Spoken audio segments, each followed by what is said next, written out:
those good tomatoes? Did you pick your first tomatoes?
Humidity is about 67%, and I feel like an old lady sitting out here on my front porch just shucking my corn.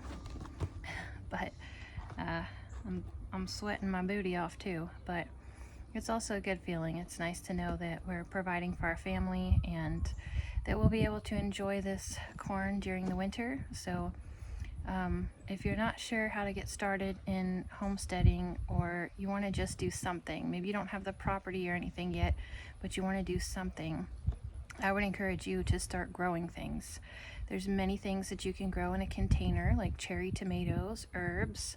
A lot of times you can even do those in a little windowsill garden. And that's something that you can harvest. You can dehydrate it and use it in your cooking.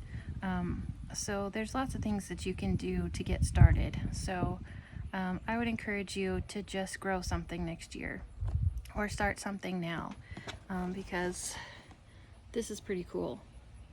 I've already put up several bags. I've got 3 dinners worth of corn whole that I froze, and I've got about 3 bags of corn that I've taken off the cob that I'm excited to use in cooking and to serve for dinner. So that's all for now. If you liked this video, please like, subscribe, share, and like I said, just grow something. Just start small. Do one thing to help you get closer to your goal of homesteading. Sometimes that can help pass the time when we're feeling impatient if we just take the first small step. So have a blessed day.